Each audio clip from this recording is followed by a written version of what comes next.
بسم اللہ الرحمن الرحیم۔ السلام علیکم۔ اگر آپ استاد ہیں، پڑھائے گا وہی جسے پڑھانا آتا ہے۔ ہر قابل شخص قابل استاد نہیں بن سکتا۔ اگر آپ زبان لینگویج پڑھاتے ہیں، اس کے باوجود آپ کا شاگرد بد زبان اور بدگو ہے، تو آپ کو زبان پڑھانے کے بجائے زبان سکھانے کی فکر کرنی چاہیے۔ آپ نے بچے کو ریاضی کا ہر سوال حل کرنے میں ماہر بنا دیا، لیکن اگر وہ اپنی زندگی کے معمولی مسائل تک حل نہیں کر سکتا، تو پھر آپ کو سوچنا چاہیے کہ آپ نے ریاضی تو اس کے لیے آسان کر دی ہے، لیکن زندگی مشکل کر گئے ہیں۔ میرا ٹیچنگ میں جتنا بھی تجربہ ہے، میں نے یہ سیکھا ہے کہ بچہ کتاب سے کچھ بھی نہیں سیکھتا۔ کتاب تو ایک بے جان چیز ہے، وہ بھی نصاب کی کتاب۔ سکھاتا تو استاد ہے۔ آپ قرآن کی مثال لے لیں، بھلا اس سے زیادہ اور کوئی کتاب کیا پر اثر ہوگی؟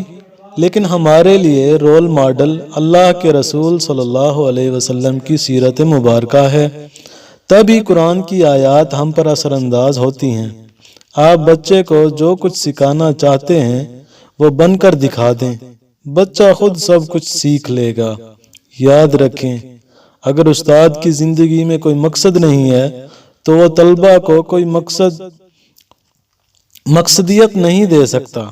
اگر استاد کی اپنی زندگی ہی بے معنی اور بے مقصد ہو تو بھلا وہ اپنے طلبہ کی نیا پار لگانے میں کب کامیاب ہو سکے گا؟ سب سے اہم مسئلہ سننے اور سنانے کا ہے۔ اساتذہ کے اندر سنانے کی لگن ہوتی ہے، وہ کھری کھری بھی سناتے ہیں، اور بعض دفعہ اتنا سناتے ہیں کہ بھری کلاس میں بچے کی عزت نفس تک مجروح ہو جائے، لیکن سننے کی تڑپ اور جستجو ان میں نہیں ہوتی ہے، بلکہ وہ بچوں کی سنتے بھی سنانے ہی کے لیے ہیں۔ جو اساتذہ بچوں کو سمجھنے کے لیے سنتے ہیں، کانوں سے نہیں بلکہ دل کی کانوں سے سنتے ہیں، اور وہ بچوں کے دل میں اتر جاتے ہیں۔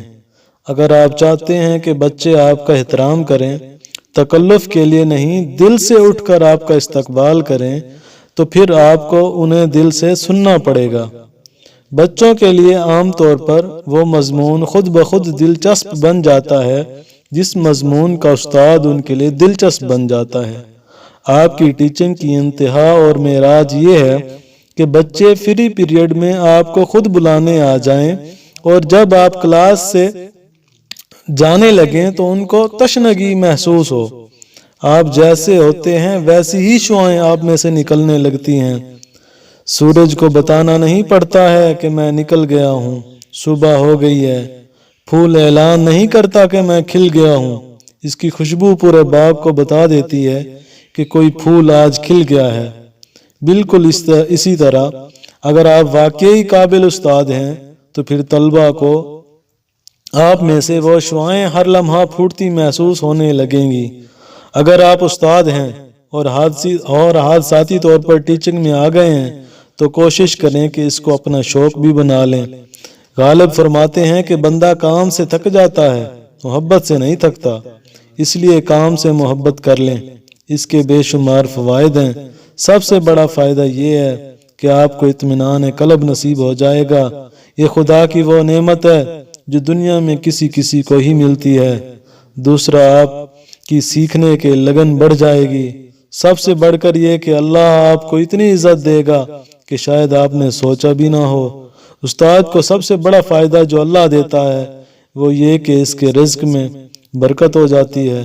آپ استاد ہیں تو پھر لوگوں کے دل اور خدا کی رضا دونوں آپ کے منتظر ہیں۔ اللہ خدا حافظ۔